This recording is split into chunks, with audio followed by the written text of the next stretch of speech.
Hi boys and girls. I'm going to read the next few chapters of Junie B. Jones' Boss of Lunch.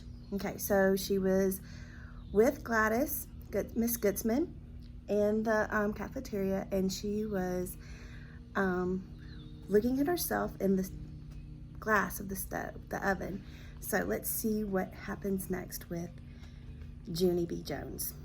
Okay, chapter 7, Jobs. Pretty soon, Miss Gutson told me all about my jobs. You're going to have 3 fun jobs today, Junie B., she said. I think you're going to like all of them. She took me to a long counter where the children pushed their lunch trays. She showed me where the napkins go. Your first job will be to keep napkins stacked up right here on the countertop. If the napkin pile starts to run out, just reach under the counter and get more, okay? Do you think you can do that for me, Junie B.? I nodded real fast. Yes, I said. I know I can do that, Miss Goodsman, because I'm already familiar with napkins. I smiled real proud. I use napkins at my very own house, I said. I use them to wipe my mouth after dinner. Plus, sometimes I use my sleeve. Miss Goodsman made a funny face at me. After that, she handed me a sponge and took me to the counter by the sinks. Okay. Your second job will be to keep this counter wiped off, she said. You don't have to clean any big messes, Junie B. Just wipe up any little spills or crumbs you see. I grinned real big. All right, here she is with Miss Goodsman, and they're talking about stacking the napkins. And then here she is with the sponge, and they're talking about cleaning up the small messes. Okay. Sponges are another job I'm good at, Miss Goodsman, I said, because one thing in kindergarten, I practiced throwing sponges in my toilet, and I didn't even miss the pot. Hardly. Mrs. Goods's face went all pale. Oh, she said, oh my. After that, her voice sounded a little bit worried. Well, there's one more job I need to tell you about, she said. Do you see that door over there? That's where the children come in the kitchen to get their lunches. Yes, I said, I see it. Well, when you're not busy with your other jobs, I'd like you to be our lunch greeter, she said. Do you know what a greeter is, Junie B.? A greeter smiles at the people and says hello. Do you think you could do that? This time I didn't answer her right away, because that job made my stomach feel kind of jumpy inside.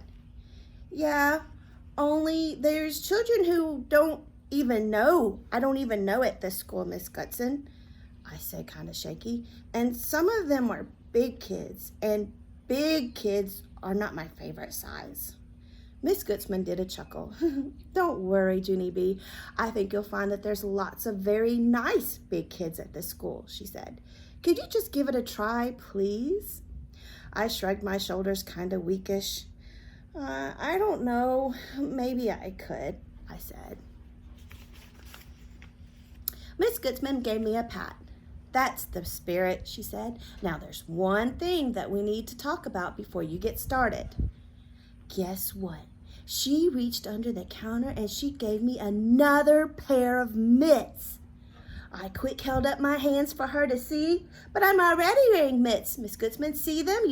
You already gave them to me yesterday. I know, but these are brand new ones, Junie B., she said. Around here, we change our plastic mitts quite often. That's how we keep from spreading germs. We're constantly washing our hands and changing our mitts. I scratched my head. No kidding, I said. Really? You mean I'm supposed to wash my hands plus wear mitts? My, that's a lot of hygiene, isn't it? Miss Goodsman did a tinsy frown. Then she took me to the sink and she washed my hands real good. After they were dry, she put on the new mitts on me. Whoa, these are the cleanest hands I ever saw, I said. After that, I skipped back to the counter and began stacking napkins. I think I forgot to show you a picture. Oh yeah, here she is. She's so excited about her clean hands and her new gloves. Whoa, these are the cleanest hands I ever saw. Okay. She started stacking napkins. Pretty soon the kitchen started getting smells in it. I sniffed the air. The smells were not delicious. Pew! I said, kind of quiet. Miss Gutzman looked over at me. I held my nose. I smell a stinkle, I said. Miss Gutzman did not look happy. Holding your nose is not sanitary, Junie B. Now you'll have to change your mitts again. I kept holding my nose. Yes, but if I let go of my nose, the stinkle will get in my nostrils, I explained. and that smell is not delightful. Miss Gutzman looked annoyed at me. What you're smelling is our lunch today, Junie B, she said. We're baking tuna noodle casserole, and we're going to be serving it with peas and carrots. I made a sick face at her. Blah! I said, I hate peas. It's a good thing I brought my lunch today, Mrs. Gutzman. At least now I know I'll get a decent meal. Miss Gutzman still looked grumpy. She came over and she changed my mitts. After that, I stacked more napkins, and I tried to just breathe through my mouth. There she is. She's holding her nose with her new mitts on, and now she had to change her mitts. Chapter 8, lunchtime. Being a helper is not a breeze. After lunch, the lunch bell rang. Big kids started coming into the kitchen. 2 of them pointed at my hairnet, and they called me the name Freakazoid. I felt crumbly inside. No, I'm not even going to greet you, I said real quiet. After that, I tattletaled to Miss Gutzman, and she grouched at those boys. Plus also, she said I didn't have to greet people. Instead, she said I could sponge the counter. I hurried over the fastest, and I sponged it until the big kids were gone. Pretty soon, I looked at the door again, and guess what? I saw my friends from room 1. I saw Herb and Lenny and Jose and Shirley and Roger, and they were at the counter with their trays. I ran over speedy quick. Hello, everyone. Hello. Look at me. I'm working here. I am being a helper. See, I said. And all of them smiled and waved. Hi, Junie B, hi, they said. I skipped around in a circle. See my outfit? I am a real professional lunch maker. See, I look just like Miss Gutzman. And I showed them my sponge. And look at this, I even have equipment. After that, I ran back to the sinks and I showed them how I wiped the counter.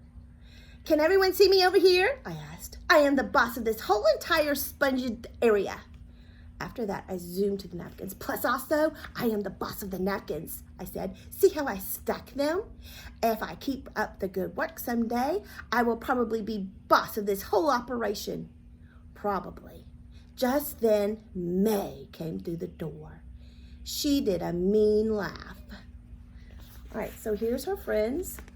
Herb and Lenny and Jose and Shirley, and they're all watching her as she's doing her helper jobs in the cafeteria. And along comes May. You're not a real lunch maker, Junie Jones, she said. They're just letting you pretend. Don't you know that? All of a sudden, I felt steamy mad inside, because I am sick and tired of that girl. I stamped my foot real hard. Yes, I am too. I am a real lunch maker, I said. Can't you see my outfit, May? If I am not a real lunch maker, then how come I'm wearing these mitts and this hairnet, huh? May did not answer.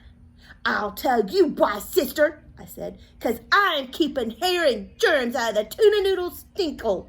That's why. Behind me, I heard Miss Gutzman's groan. Ugh. I turned around to see her. Her face looked really sickish. I turned back to room 1. Their faces looked sickish too. One by one, all of them put their lunch trays back. I don't feel really hungry anymore, said Herb, kind of quiet. Me neither, said Jose. I had a really big breakfast.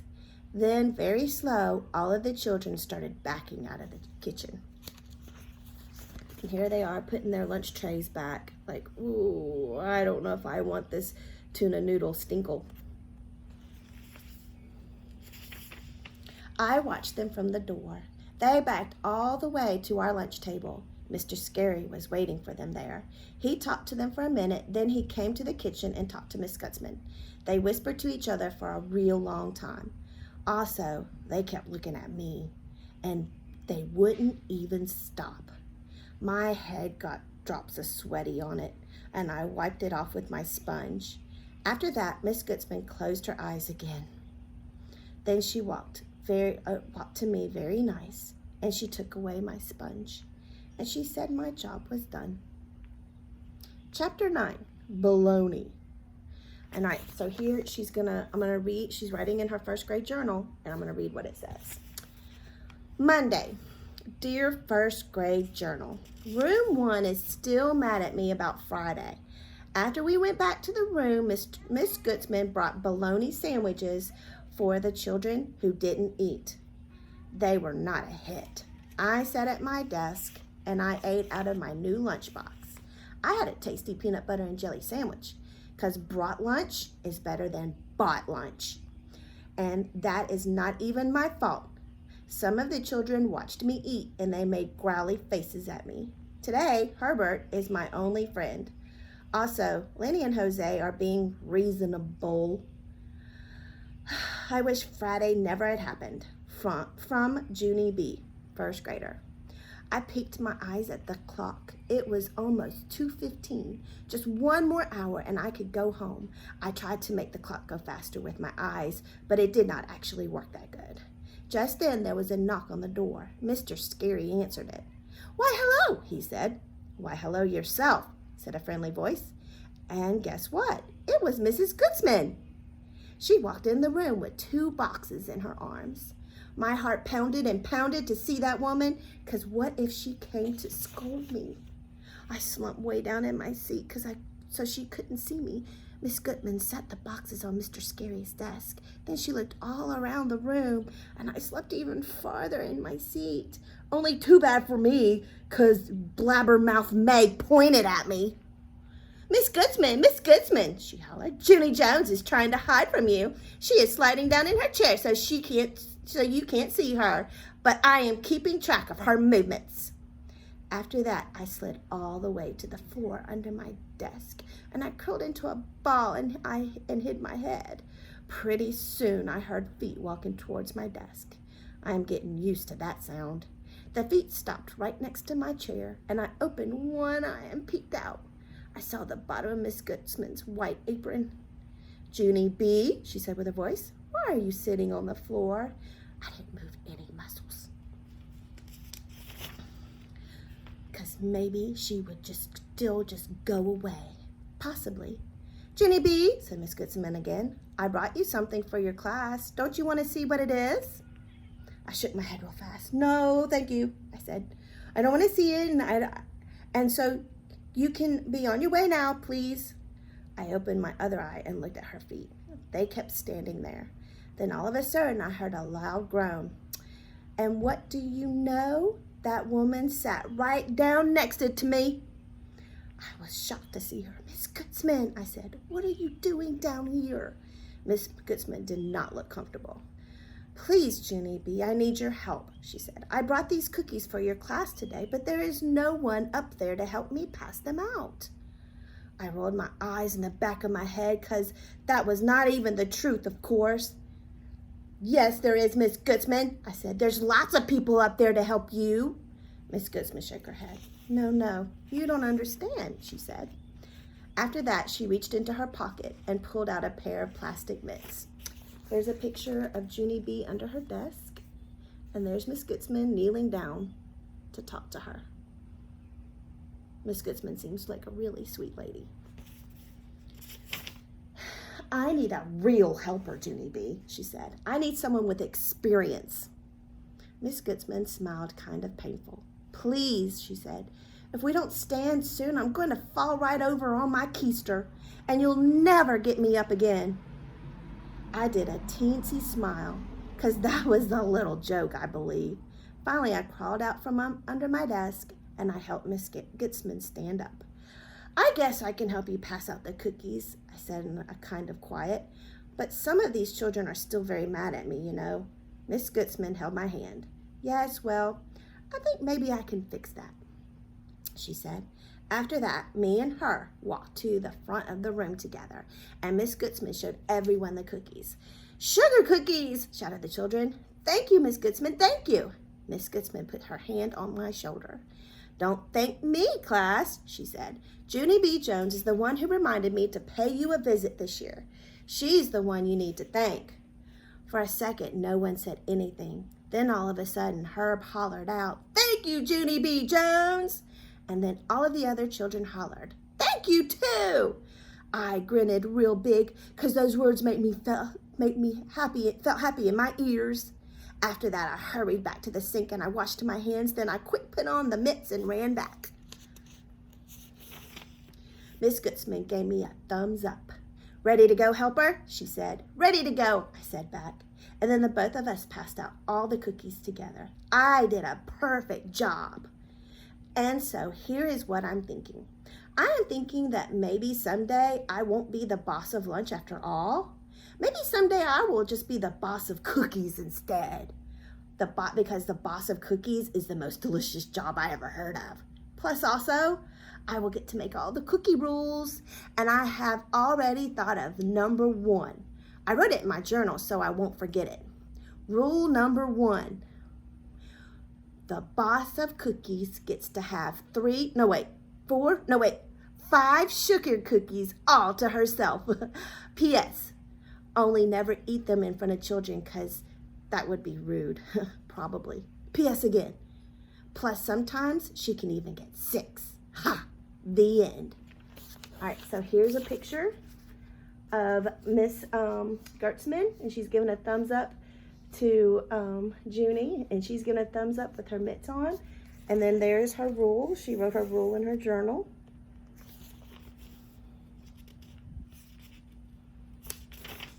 And that was it. That was the end of the story. I really hope that you enjoyed the story. I miss you all so very much. I can't wait to see you. We're going to be out of school for a couple of more weeks. And I do have work for you to do. I will be sharing that with your parents. But I'm going to be here to help you the whole time. It's just that I'm going to be helping you through the computer instead of in person. But I can't wait to see you in person again and give you all hugs. I miss you so much. And you guys be good. Bye.